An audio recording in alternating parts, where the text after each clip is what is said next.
Subaru WRX 2015 and newer tumble generator valve delete. So I'm going to walk you step by step through the process of taking out the TGV valves and installing the Torque Solutions TGV delete spacers.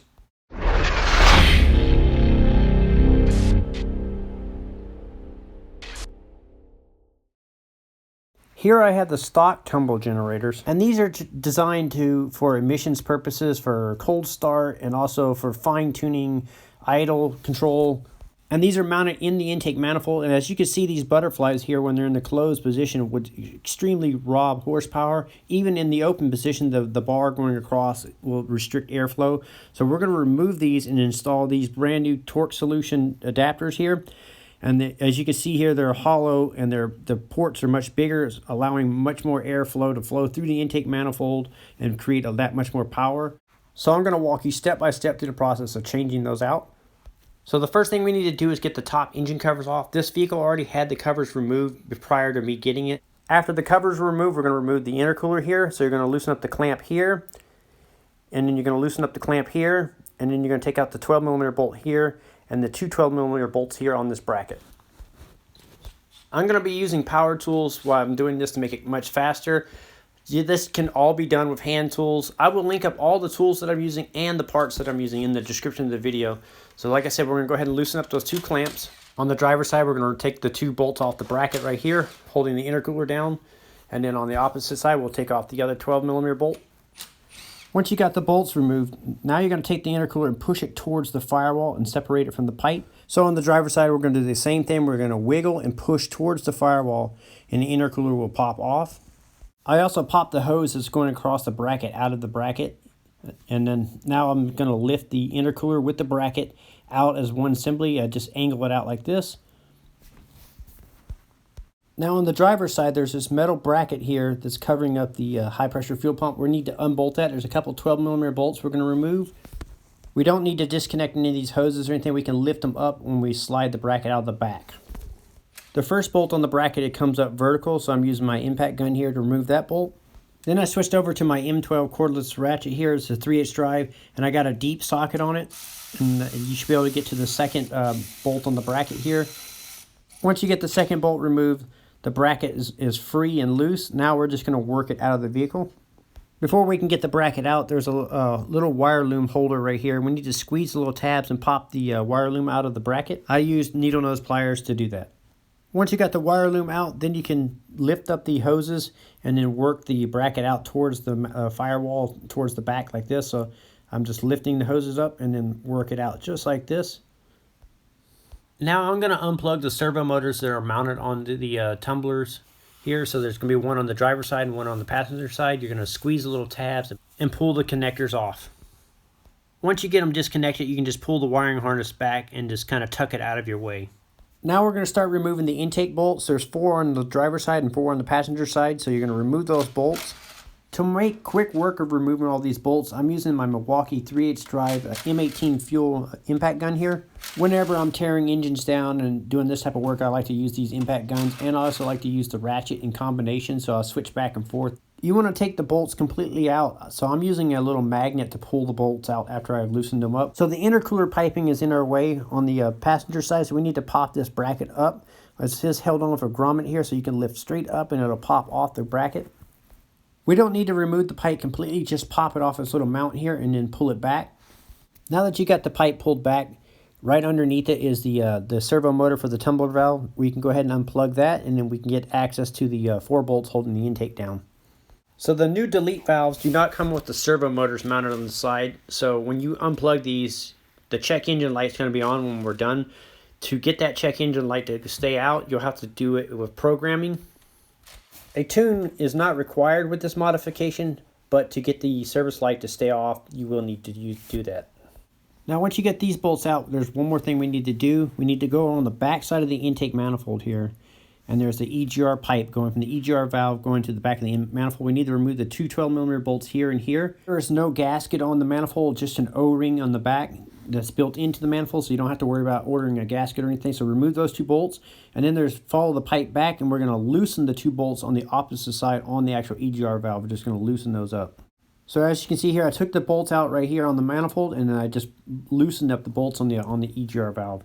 Now that everything is unbolted, we're just going to slightly lift the manifold upwards and slide the TGV valve out the back towards the firewall. I did this by myself. If you have a helper to lift the manifold up while you work the hoses and everything in the way and pull the valve out, it would be easier, but I was able to do it all by myself. Now we're going to install the torque solution adapter. One has a groove in it. The one with the groove goes on the driver's side, and you want the groove facing forward towards the front of the vehicle. That groove is to make room for a line that's on the high pressure fuel pump. So you'll slide the manifold back in place. So you'll lift the manifold up, and you'll slide the adapter underneath and line it up. We're not going to bolt it up just yet. We're just going to line it up underneath the manifold, line up the holes, and we'll slide the bolts through. By sliding the bolts through the manifold and the adapters, that'll just hold everything in place while we go over to the opposite side and do the same thing. So the passenger side is a lot easier to do. There's less hoses and stuff to get in your way.